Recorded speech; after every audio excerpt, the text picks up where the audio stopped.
E aí, tudo bom? Esse é o fim da primeira temporada sobre o millerismo, William Miller, e todas as informações sobre o nascimento e o começo do adventismo. Esse vídeo é um vídeo um pouco mais longo, se eu não me engano esse é o mais longo de toda a temporada, mas ele é cheio de informações que talvez você nunca ouviu na sua vida. E muitas pessoas, eu acho que principalmente adventistas no Brasil, nunca tiveram as informações que estão nesse vídeo. Portanto, eu convido você a assistir com calma, tem muita informação a seguir, então se prepare e assista o último episódio da primeira temporada sobre o millerismo e o começo do adventismo. Mas antes, eu queria te avisar duas coisas. A primeira é que talvez esse vídeo tenha informações que são um pouco delicadas para muitas pessoas. Portanto, fique atento às informações e se você quiser, assista primeiro antes de assistir com a sua família. Uma outra informação é que eu quero que você se inscreva nesse canal, porque cada vez que você receber uma notificação de um novo vídeo, você com certeza vai aprender muito mais sobre o movimento millerista, o movimento adventista, entre outras igrejas que nasceram nessa época. Bom, basicamente é isso, não vou me prolongar muito, vamos direto para o vídeo e principalmente para a parte final da primeira temporada sobre William Miller e o millerismo. No início de 1845, William Miller decidiu continuar estudando as profecias e publicando artigos e teses a respeito da volta de Cristo. Quase 4 meses após o grande desapontamento, Miller percebeu que o respeito com relação à sua autoridade interpretativa das profecias bíblicas tinha sido reduzida consideravelmente e não apenas entre os adventistas, mas principalmente entre outras religiões nos Estados Unidos e na Europa. Isso se transformaria num problema porque William Miller não havia estruturado o movimento de uma forma sólida o suficiente. Ele acreditou que Cristo voltaria em 1844 e, de acordo com todos os registros, nunca considerou a possibilidade de estar errado. A ausência de um plano B criou o espaço necessário para que novas ideias, líderes e movimentos apagassem a imagem e diminuíssem a voz de William Miller para sempre. Numa tentativa final de conseguir unir os crentes do millerismo e do Segundo Advento, uma conferência geral dos adventistas foi organizada em 29 de abril de 1845, em Albany, Nova York. Mais de 60 delegados de diversas regiões dos Estados Unidos, incluindo pregadores contratados, times de evangelistas e líderes regionais, estiveram presentes. Essa era uma reunião estratégica com basicamente 3 objetivos principais: sentir o clima entre os líderes de regiões fora de Massachusetts e Nova York após o desapontamento, definir quais seriam as principais doutrinas e o entendimento bíblico com relação à volta de Cristo e à salvação, desenvolver uma liderança e um plano de pregação da mensagem adventista millerita. Essas 3 áreas eram muito importantes, porque dentro do movimento millerita já haviam segmentos que apontavam numa direção completamente diferente daquela que William Miller e seus líderes acreditavam estar corretamente baseadas na Bíblia. Muitos hoje consideram que William Miller fundou o chamado Adventismo puro e que sim, errou em seus cálculos proféticos. Porém, se toda a confusão da data oficial do fim do mundo e da volta de Cristo fossem retiradas do cenário, o que sobraria seria de fato um adventismo que acreditava num conjunto de verdades bíblicas relevantes, tanto para eles nos anos 1800, como também para muitas igrejas nos dias de hoje. O grande desapontamento foi uma faca no coração do movimento, mas a pior consequência foi o nascimento de um vírus interno que desenvolveu crenças confusas, doutrinas impraticáveis e a prática de atos imorais, que eram no mínimo estranhos, principalmente para os valores cristãos e sociais do século XIX. William Miller tinha ainda o sonho de proclamar a volta de Cristo, mas entre seus próprios líderes e seguidores, a visão de um movimento sólido ficava cada vez mais longe. Ficou claro que William Miller estava perdendo literalmente o controle do próprio movimento. E esse desafio estava ficando cada vez maior. Muitas pessoas no grupo, por exemplo, que acreditaram que Jesus voltaria, ficaram perdidas, porque já não sabiam mais no que acreditar. Outras pessoas começaram a estudar novamente a Bíblia para tentar entender onde estava o erro. Outras pessoas iniciaram movimentos aleatórios que tinham como base outras doutrinas, outras interpretações. E você vai ver no próximo bloco agora que existiam 3 problemas e 6 movimentos. Isso junto causou um problema ainda maior, mas existiam 2 grupos específicos que estavam causando um problema mais sério ainda e que se tornariam num divisor de águas para o movimento millerita. Dá uma olhada. Existiam 6 movimentos principais sendo representados na Conferência de Albany e 3 problemas que precisavam ser resolvidos. Um deles, por exemplo, seria a forma como o movimento se organizaria. Porém, 2 desafios eram ainda mais sérios. O primeiro eram os movimentos que se denominavam adventistas, porém atuavam em casas privadas com práticas estranhas em diversas regiões, promovendo cultos que envolviam sexualidade, espiritismo, visões e mediunidade. O segundo problema era a divisão entre um grupo de apoiadores da doutrina do fechamento da Porta da Graça e aqueles que eram contra essa ideia. Vamos falar sobre o primeiro problema: os fanáticos espiritualizadores.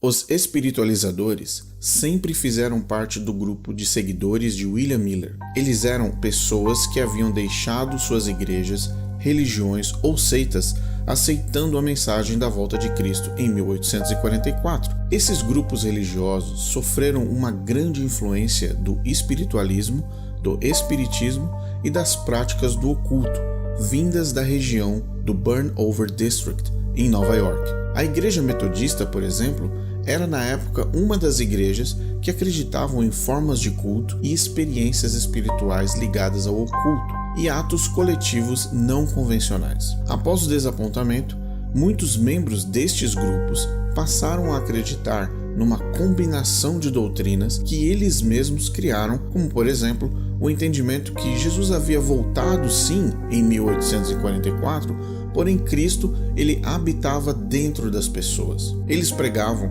que a volta do Messias já tinha ocorrido, mas de forma invisível, e cada pessoa carregava Cristo dentro de si mesmo.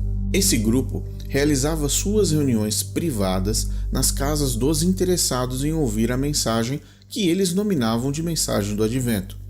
Eram reuniões fechadas e restritas a um grupo específico de pessoas. Uma das principais crenças era das revelações divinas através de visões e sonhos. Essa crença já existia em outras religiões desde 1730, antes mesmo de William Miller nascer, porém ficou ainda mais forte após o desapontamento. No grupo dos espiritualizadores existiam diversas mulheres responsáveis por realizar as revelações. Elas, na maioria das vezes, entravam num tipo de transe mental e físico, como se estivessem paralisadas e sob o controle de algum tipo de força sobrenatural.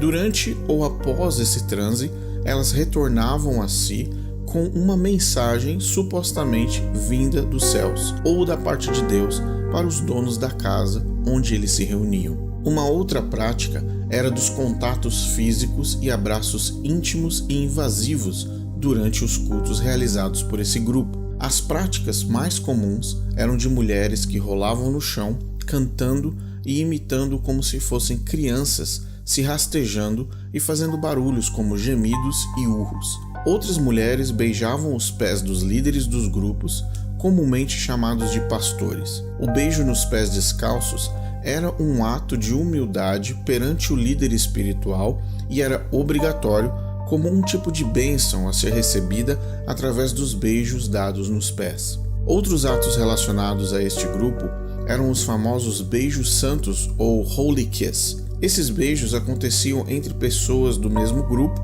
ou com as visitas e convidados do culto. Os beijos eram na boca, na testa, no rosto e nas mãos.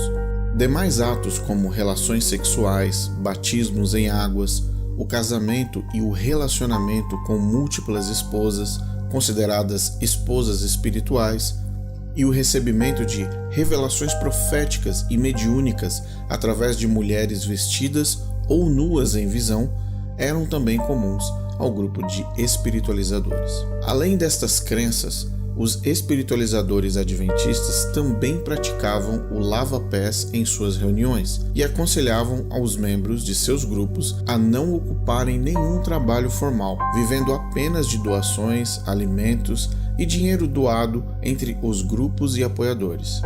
Pais de famílias e homens solteiros que se associaram a este grupo eram chamados de vagabundos e perdidos na vida em suas cidades locais. Muitas cidades passaram a ter sérios problemas com este grupo após o grande desapontamento de 1844, e diversas pessoas foram presas por conta desse tipo de reunião que aconteciam nas cidades. Porém, a grande maioria continuava a expandir seus números e isso se transformou num sério problema para William Miller, que viu o movimento adventista em pleno risco. Pois é, muita gente não fazia ideia de que grande parte do adventismo nasceu de grupos como os espiritualizadores. Esse é um assunto tão delicado, que muitas pessoas não gostam nem de comentar. Mas esse foi o berço de onde saiu o adventismo. E se você nunca ouviu falar nesse grupo, é provavelmente porque você nunca teve acesso aos documentos oficiais, livros e diversas outras fontes de informações que foram ficando no passado, que foram ficando para trás. É muito claro que a origem de um movimento, ou a origem de uma religião, afeta o futuro dessa religião, em vários termos. Do ponto de vista cultural, do ponto de vista comportamental e também, principalmente, nas crenças e nas doutrinas desse grupo. Então, a influência dos espiritualizadores no adventismo foi muito grande e ainda existem alguns resquícios disso acontecendo até hoje. Mas é importante você lembrar que as transições de um próprio movimento ou a evolução de um movimento também são naturais e acontecem. Mas naquela época, a guerra entre os dois grupos começou a ficar um pouco mais acirrada, porque principalmente eles tinham duas crenças completamente distintas, baseadas na salvação. E é sobre esse ponto que nós vamos falar agora nesse próximo bloco. Vamos falar do segundo problema, a doutrina do fechamento da porta da graça. Para facilitar a compreensão dessa doutrina e também respeitar o seu tempo, eu vou resumir o significado primário dessa teoria. O símbolo principal dessa teoria da porta da graça é a parábola das 10 virgens de Mateus 25. As 10 se prepararam para o casamento e levaram suas lâmpadas.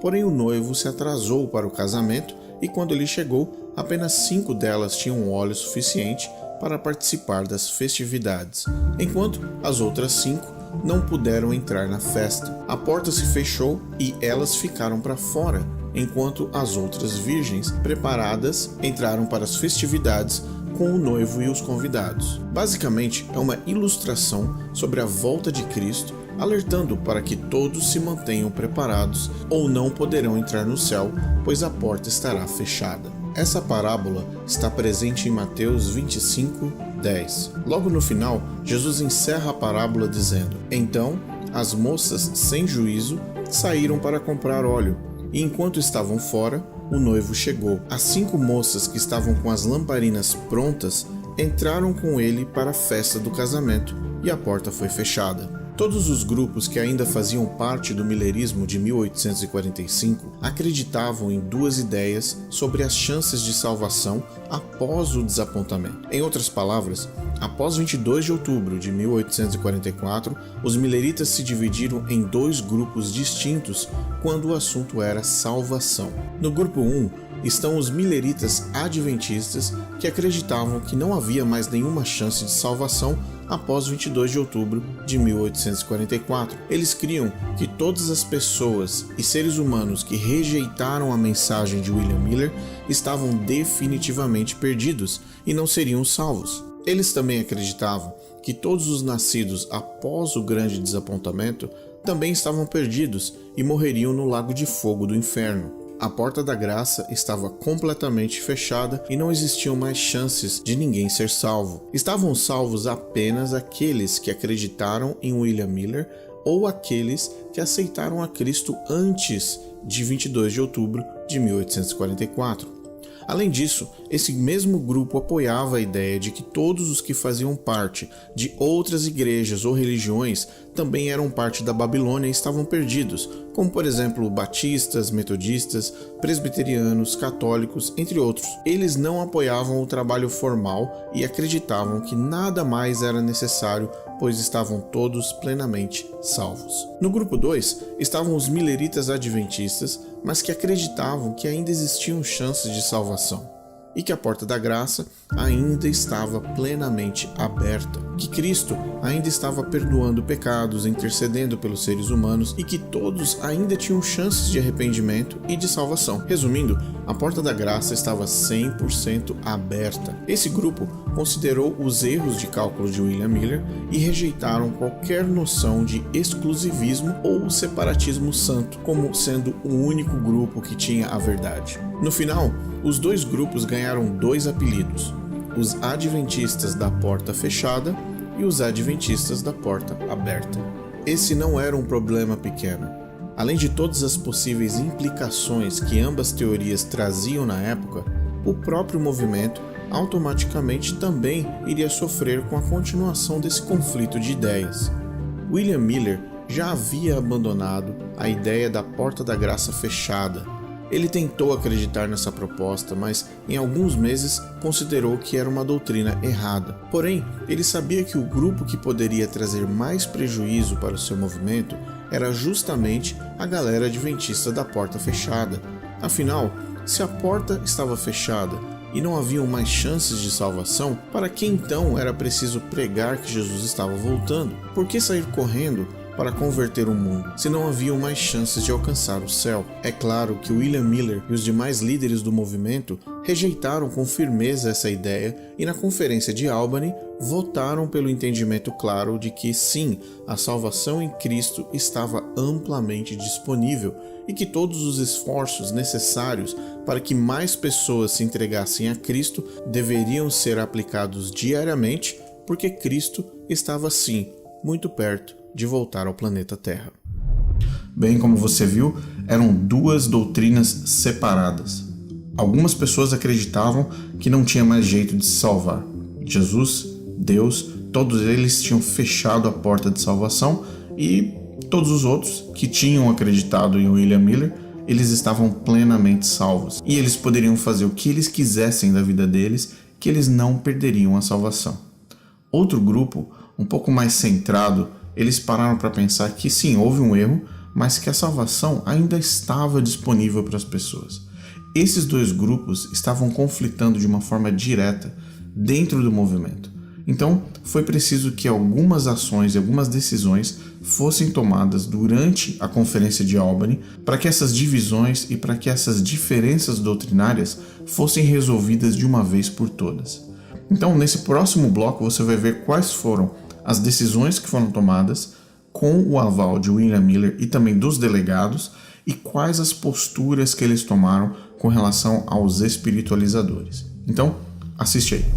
No documento final da conferência de Albany, em Nova York, houveram 3 votos e comentários específicos sobre esses problemas que acabamos de citar. O primeiro voto foi uma resolução, e essa resolução dizia o seguinte: não temos confiança ou acreditaremos em quaisquer novas mensagens, visões, sonhos, dons de línguas, milagres, dons extraordinários, revelações, impressões, revelações de espíritos ou ensinamentos, etc, etc, que não estejam de acordo com a palavra não adulterada de Deus. Um segundo voto pertinente a esses temas também foi realizado: que não tenhamos comunhão ou aceitemos as fábulas judaicas e os mandamentos dos homens, e que o ato de lavar os pés promiscuamente e o beijo santo, como praticado por alguns que se dizem adventistas, tanto como cerimônias religiosas no chão, como um ato de humildade voluntária, raspar a cabeça para se humilhar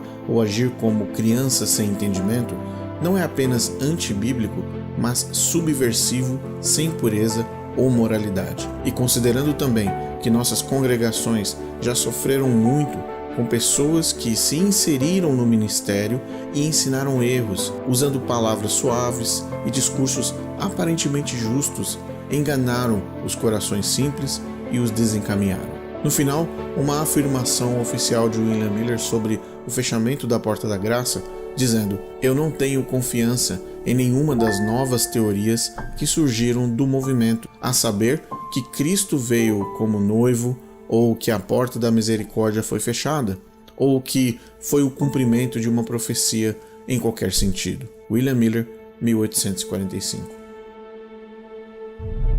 William Miller e os líderes do movimento eram completamente contra todas essas doutrinas novas que estavam surgindo dentro do millerismo. Na verdade, vamos chamar de adventismo. Dentro do adventismo, todas essas doutrinas dividiam o grupo. Então, William Miller tomou as decisões que você acabou de ver, os votos e as resoluções foram tomadas oficialmente, e com isso o grupo ficou oficialmente dividido. E a separação entre os espiritualizadores e também o movimento adventista ficou muito claro e muito definido. Porém, as pessoas que tinham parte com os espiritualizadores ainda estavam presentes dentro das outras regiões. E o que aconteceu foi a criação de movimentos diversos e espalhados em vários estados da região de New England. Uma das coisas mais importantes que você precisa entender é que William Miller era completamente contra esses dois aspectos: as doutrinas perversivas vindas desse grupo de espiritualizadores, a crença de que a porta estava fechada, ou seja, que não havia mais salvação, as práticas desses grupos, e então ele tentou se separar não apenas oficialmente, mas também doutrinariamente. Ele não poderia ter a imagem dele ou a imagem do millerismo àquela altura do campeonato relacionada com essas pessoas. É muito importante também você entender que o movimento adventista ou o adventismo nasce no meio desse conflito, nasce no meio dessa guerra ideológica, no meio dessa guerra doutrinária. Então, fique atento para os próximos passos, porque nós já estamos caminhando para o final do vídeo e esses pontos agora talvez sejam os mais importantes. Algumas semanas após a Conferência de Albany, em 1845, William Miller e Joshua Himes passaram a visitar diversas regiões nos Estados Unidos para ver com os próprios olhos os efeitos do desapontamento e, ao mesmo tempo, acompanhar o trabalho dos delegados. Ambos estiveram numa visita aos adventistas na área de Portland, no estado do Maine, para oferecer uma assistência a todos os delegados, pregadores e membros da comunidade. No entanto, a Conferência de Albany era muito impopular entre os crentes da Porta Fechada, que eram a grande maioria naquela região e que viam os adventistas da Porta Aberta como tendo rejeitado a mensagem do Advento de 1844. Eles não foram bem recebidos e tiveram bastante dificuldade em dialogar com os adventistas daquela região. William Miller notou que seus problemas eram muito maiores porque, além de não conseguir convencer os adventistas da Porta Fechada a desistirem dessa doutrina, ele também notou que os espiritualizadores e fanáticos eram em grande parte adventistas da Porta Fechada. Era como se a pólvora e o fogo se unissem dentro do movimento, destruindo qualquer possibilidade de diálogo.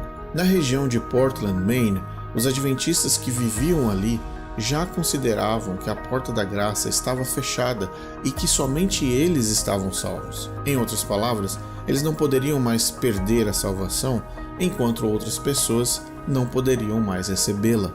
Eles deixaram seus empregos, eles não trabalhavam em suas fazendas ou negócios, não frequentavam nenhuma igreja, viviam vagando pela cidade sem rumo e atacando verbalmente todos os que não pertenciam ao grupo deles, se reuniam diariamente em casas privadas, promovendo cultos com práticas estranhas e acreditavam em visões e revelações através de mulheres visionárias e passaram a adotar superstições em suas crenças fundamentais. Para piorar ainda mais a situação, eles ainda utilizaram vários jornais locais para promover a mensagem, incluindo um jornal semanal chamado A Esperança de Israel, ou The Hope of Israel, o que auxiliou na disseminação dessas novas ideias no adventismo entre a maioria das congregações do Advento no Maine e em outras partes do país. Muitos dos líderes dos maiores movimentos adventistas que existem até hoje surgiram de dentro desse grupo de espiritualizadores adventistas da porta fechada. Nos anos seguintes, William Miller perdeu completamente o controle do movimento e, após diversas tentativas em reunir os líderes e reformular o entendimento comum de um adventismo que ainda estava nascendo, percebeu que não era mais possível controlar as deformidades de sua própria criação. William Miller passou por muitos desapontamentos. Não apenas as datas erradas, as interpretações falhas, mas primariamente ver com seus próprios olhos um movimento gigantesco definhar lentamente de forma tão espúria. O fim do millerismo marca o começo de diversos movimentos que foram influenciados pelas crenças, pelos hábitos, a religiosidade e as crendices da época. O que era uma iniciativa religiosa baseada num estudo profético, se transformou numa mistura entre espiritismo, ocultismo, sexualismo e doutrinações antibíblicas que tomaram conta de grande parte dos Estados Unidos no século XIX. Poucos foram os adventistas que permaneceram fiéis a William Miller, e a força dos diversos grupos que emergiam apagou a imagem de um homem que havia liderado centenas de milhares de pessoas. Nos anos imediatamente seguintes a 1845, a maioria dos ex-milleritas se dividiu em dois grupos organizados, a Associação Evangélica Adventista e a Igreja Cristã do Advento. Ambos os grupos se opuseram fortemente contra o pequeno grupo que era composto por adventistas da porta fechada e espiritualizadores que estavam crescendo e que estavam também estudando uma nova teoria baseada nos estudos de William Miller. Esse grupo era liderado por uma jovem visionária conhecida pelo nome de Ellen Harmon. Esses adventistas acreditavam que William Miller estava correto sobre a data de 1844, mas estava errado sobre o evento que supostamente havia ocorrido. Eles argumentaram que um evento diferente tinha acontecido em 22 de outubro de 1844, um tipo de julgamento que envolvia uma combinação entre Cristo, o santuário e a definição oficial de quem estaria salvo ou perdido. William Miller sempre foi contra essa interpretação. Pois é. Uma das coisas que William Miller percebeu junto com os seus líderes é que agora eles não eram nem bem recebidos nas regiões onde antigamente as portas estavam abertas. Bom, o movimento millerita tinha oficialmente morrido e agora existiam os dois movimentos ou as duas organizações adventistas. Cada uma delas seguiu para uma direção, com diferentes líderes, com diferentes crenças. Mas as duas se opuseram com relação ao pequeno grupo que surgiu no meio desse processo. Esse primeiro grupo foi o grupo que começou ou que iniciou a Igreja Adventista do Sétimo Dia. Então, se você juntar Ellen White com algumas outras informações e pessoas que virão na próxima temporada, você vai entender como a Igreja Adventista do Sétimo Dia nasceu. Ela estava inserida, ou o embrião estava inserido no meio de toda essa bagunça. É uma bagunça de ideias, é uma bagunça de práticas, mas na verdade é uma bagunça organizacional. Lá no primeiro vídeo eu disse que William Miller tinha criado um problema que durava até hoje. E essa é a mais pura verdade. A confusão de todos esses movimentos, todas essas ideias, causou uma série de efeitos, tanto no âmbito social, como também no âmbito religioso cristão da época. Muitas igrejas que existem hoje no mundo e que continuam ativas são frutos desse movimento e frutos do resultado desses conflitos. Ou seja, confusão desde o começo, datas erradas, decepção, conflitos internos ideológicos e doutrinários, incluindo tudo que você acabou de ver. A história do millerismo não é simplesmente ele previu uma data, as pessoas ficaram muito tristes e depois foram todos felizes para sempre. Isso não está nem de perto registrado. A grande verdade é que o millerismo sofreu muito, não apenas com decisões erradas, mas principalmente com pessoas que decidiram tomar a própria visão e o próprio entendimento sobre as escrituras e definirem novos caminhos para a religiosidade das pessoas. Bom, nessa última parte agora, você vai ver como tudo se encerrou, como tudo acabou, como é que William Miller encerra a sua jornada. E depois a gente volta para conversar. Sua esposa, Lucy Smith, escreveu uma carta para todos aqueles que ainda seguiam a mensagem do Advento, originalmente pregada e defendida por William Miller, dizendo: Desde nosso último encontro, vocês foram chamados para lamentar a morte de um esposo amado, um pai terno e um amigo afetuoso. Em seu luto, nos solidarizamos verdadeiramente. Em sua perda, também perdemos um amigo e irmão. Mas lamentamos nossa perda em vista de considerações mais elevadas. Nós o consideramos um homem chamado por Deus para uma obra muito importante, e como um homem grandemente abençoado no desempenho bem-sucedido dessa obra. A integridade imaculada de sua vida foi coroada por uma morte pacífica e esperançosa. Nossa oração sincera e unida é que a graça que o sustentou sob severas provações até sua cena final possa apoiar vocês em seu luto e em todas as aflições dos dias atuais, e que garanta a vocês o gozo do glorioso futuro. Oferecendo a sua aceitação a esta expressão de nossa simpatia e condolência, continuaremos seus irmãos afetuosos na fé, que foi pregada e entregue aos santos. William Miller morreu 5 anos após o grande desapontamento. Ele morreu em casa, doente, mas sem sofrimento, com 67 anos de idade. Ele foi enterrado em Nova York em dezembro de 1849.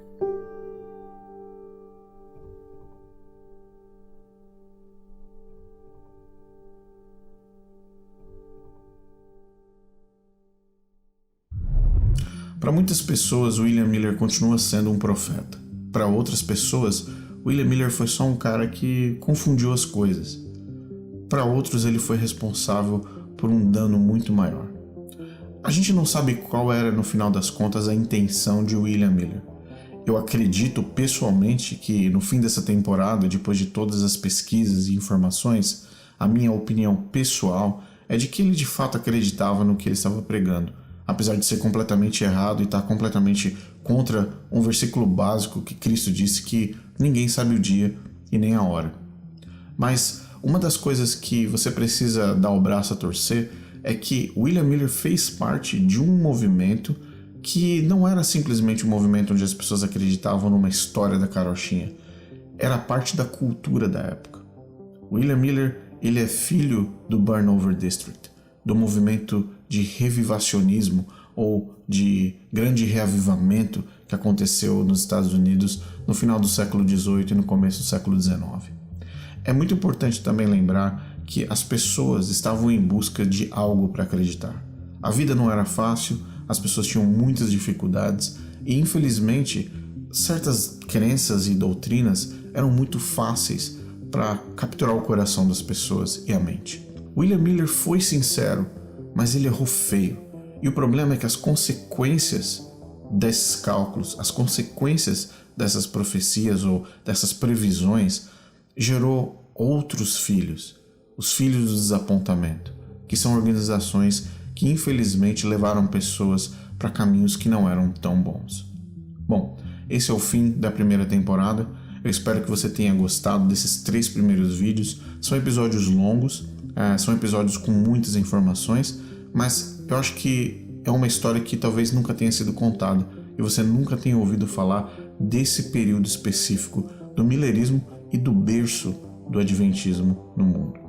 Bom, se inscreva nesse canal, garanta as notificações para que você saiba quando vai vir a próxima temporada e novamente a temporada que vai vir vai ser exclusiva e específica no adventismo do sétimo dia e Ellen White.